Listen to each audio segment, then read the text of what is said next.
Welcome to Preparing for the Unexpected. I'm your host, Alex Fullick, and as always, we like to talk about things related to business continuity, resilience, crisis management, anything that helps you, your organization, or your community plan for, respond to, and overcome adverse situations.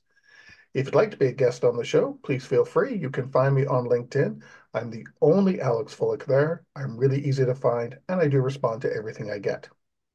Today, I'd like to welcome someone to the show who, by my own error, didn't have him on the show much earlier, but he was on one of my live broadcasts a long time ago at DRJ, and I want to welcome to the show today, Terry Lee. Terry, welcome to the show. Hey, Alex, great to see you and speak to you. Thank you for inviting me to be on the show. I've never been on the show before because I've just never been invited. I'm kidding. It's great My that we can get error. our schedules to align. Better late than never. Better late than never. Absolutely. Thanks for having me. Now, I know you and I have talked back and forth, and you know what I do, I know what you do, but just in case there are people around the globe that may not know who Terry Lee is, can you take a minute or two and tell us a little bit about yourself, what you do, and how you got into this resilience industry of ours? Sure. So I've been in the software business my entire career. Today, I am the VP of North America for a GRC software company headquartered in Australia called the Protect Group, who makes a software suite and provides advisory and e-learning for risk and compliance management, including operational resilience and BCM. I got into the space kind of by accident to a certain degree. I was working for an enterprise architecture modeling software vendor out of Europe, and they introduced a GRC software product to the global market. And so I had to learn a lot about risk and compliance and continuity really quickly. It was ultimately a real major disaster, to put it simply. And I moved on to a GRC software company, and I was working pretty deeply in business continuity management. And one day, while I was working with teams on business continuity management, vendor risk management, operational risk, a number of different use cases, I had this personal epiphany that these organizations that were deploying business continuity management software solutions, if they had an incident and they couldn't recover, what was the point of all the risk management work that they were Mhm. doing, other than, following regulatory guidelines? And that pushed me really to seek more knowledge and a deeper understanding of continuity and resilience, and led me to a leader in BCM software at the time, a company named Strategic BCP, where I headed up product and sales, and ultimately we sold that company to SAI 360. And then, as fate would have it, when the pandemic hit, everybody started talking about resilience. And I kind of felt personally like, hey, this is what I've been saying all along, that if these organizations can't recover, if they're not resilient, then everything they've been doing in risk management, other than the regulatory reporting, has been kind of a waste of money. So it's refreshing to see the market turning. Well, that's going to be our first topic today is operational resilience. So my Excellent. first question to you is what is operational resilience? What do you want it to be, Alex? Well, that's Um, just it. There's so many different definitions, right? there's so many definitions. There are. To me, operational resilience means that a company has confidence in their ability to withstand any form or any type of an incident or disaster, and therefore they can recover operations and continue to provide products and services to their customers. And personally, what I felt was so exciting about the Bank of England standard that came out in 2018, and the discussion papers and everything that led to it, was they were finally turning the perspective from Mr. Company, can you recover your business processes, to Mr. Company, how are you impacting your customer if there is an incident? So to me, it's about being able to withstand any kind of an incident and continue to provide products and services. Now, you had a word there. One of the first words you said was confidence. How do you Yes. go about establishing confidence in your operational resilience? Because most people So say buy-in or participation. yeah, So what do you yeah. mean by confidence? Well, I think that, I asked this question recently at a conference. I asked the audience, and there was like a little under 300 people in the audience. I asked them if there were not regulatory requirements that you do business continuity management and business continuity planning, how many of you think your organizations would still do it? And about half of the room raised their hand. Not 100% of the room, and I think that's true. And for decades, business continuity management has been a requirement. It grew out of emergency management for a lot of really good reasons. But truly, the only way for an organization to have confidence in their ability to withstand an incident and recover, the best way is through testing and exercising of their plans. Put the plan to a test. You want to know if we can recover a major IT system if it goes down, take it down unexpectedly and see if the teams and the technology can recover the way that you have expected them to do. And that's where I think the confidence comes from.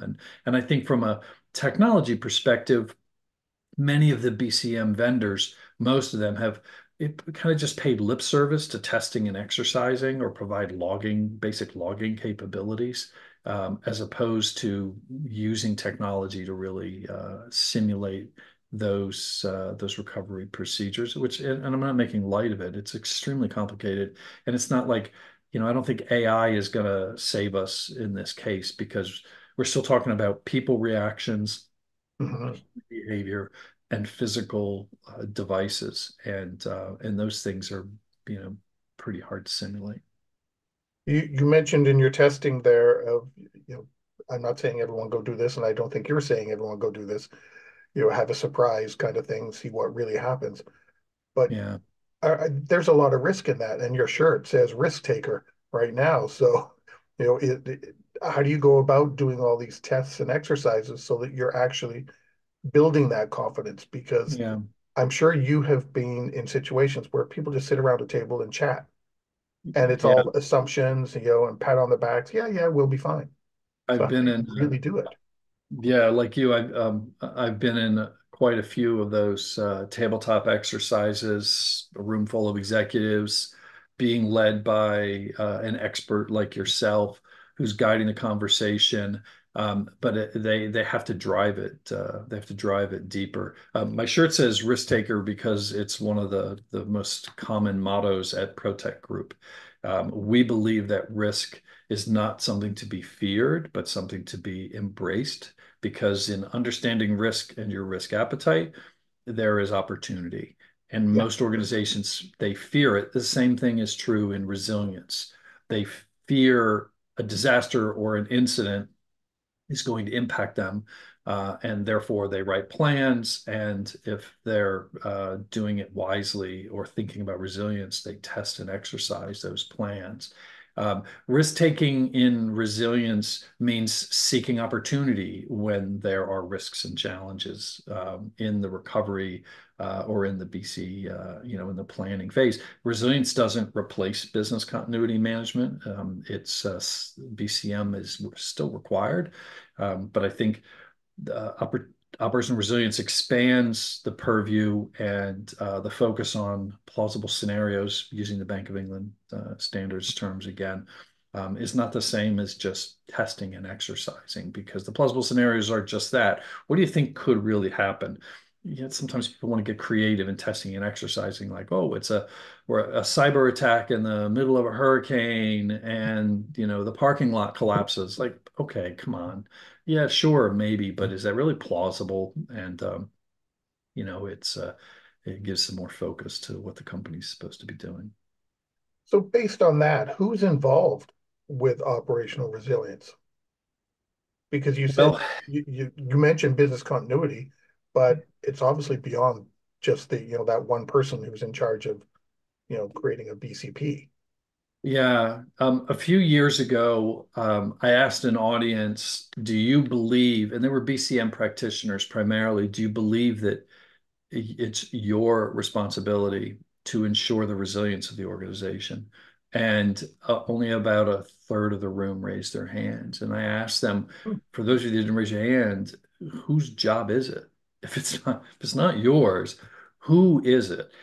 It needs to be and should be where we've seen it most successful, a part of the overarching enterprise risk management program. In some organizations, business continuity can be under an IT operation or an IT department, and in Mhm. others, it is under enterprise risk management, and in a few, it might be under procurement or something like that. It depends on the focus of the company as well.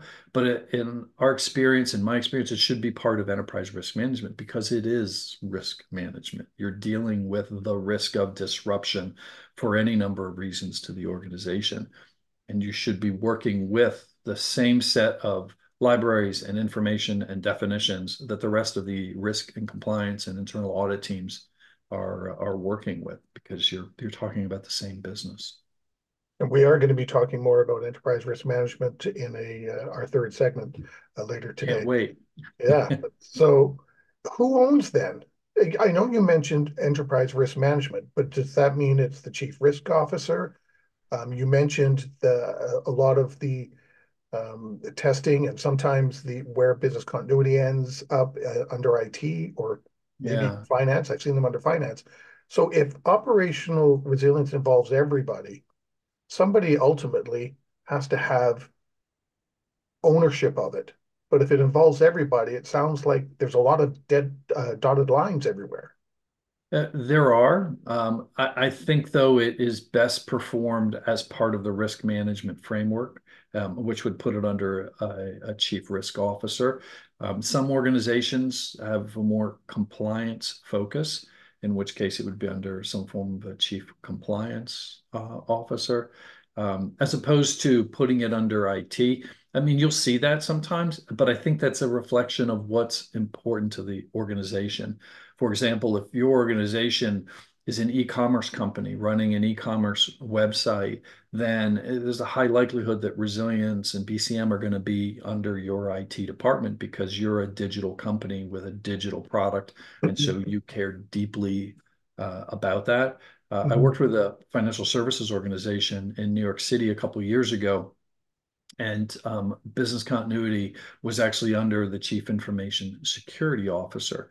And that's because this company provided data products to stock traders and hedge funds, and they sourced data from over 600 sources every day, 24 hours a day. Data was flowing into the company from digital sources that was then analyzed and repackaged into their products and services and data that went out to their customers automatically. So the absolute most important thing to them was the security of the information connections and then the flow of that information. So they put it under the CISO. Why do you think there's always so much push then that this group must be under here? Because we see these annual reports that come out from different companies and different vendors, where business continuity resides, where operational resilience resides, and then there's all these different viewpoints. Oh, they should be reporting to this, they should be reporting to that. But if I'm understanding you correctly, it's let the organization decide where it should reside. Because would that help with the buy-in and participation then? I think it might. I think the bigger challenge in that really is the risk maturity of the organization. What's their thinking of risk Mm. at the top of the organization? Do they see risk as something they simply need to collect data on and report on for compliance purposes in a regulated industry, or are they really doing it because they see the advantage of taking risks and finding opportunities in those risks and really understanding things like risk appetite and operational resilience as Mhm. well. So I think it really depends on the maturity of the organization. We've seen some organizations, small banks, for example, 2 billion in assets under management, 150, 200 employees with really mature risk thinking and resilience practices. But because it comes down to the people, it's the people they've hired. Yeah, that's the secret to it, to most things. Absolutely. It's the Yeah. people. Now, we're coming to the end of the segment already. It's amazing how fast time flies. Do you have any So final thoughts or comments you'd like to say about operational resilience? Yeah, I think the market in America is changing, and it should change. I think with the recent OCC publication of considering standards and regulations for operational resilience, I think that's a really good thing for the industry. I think it is an evolutionary step for the business continuity practice itself that I think it's needed. I think it'll really bring it closer to enterprise risk management practices. And in particular, it'll provide more value to the organization. So that domino effect, starting with Bank of England, flowing to the EU, then to Canada with their OSFI standards Yep. for E21 and others, I think it's long overdue, and I'm really looking forward to it. I remember when the Bank of England papers came out, and I said, "You watch, that's coming over here." And some It's people over only a here, we matter don't of have to time. worry about that. I'm going, "Oh yeah, you do. You just Yeah, watch." it's a Sure enough, matter here we of are. only a matter of time. Yeah, I think it's going to be good for the industry. I really do. Yeah. Well, we've come to the end of our first segment. Today, we are talking with Terry Lee about operation resilience. And in our next segment, we're going to talk about vendor risk management. We'll be right back. If you like that video, thumbs up. If you didn't like that video, thumbs down. But leave me a message and let me know your thoughts. Of course, don't forget to subscribe. And in the meantime, stay prepared, everybody.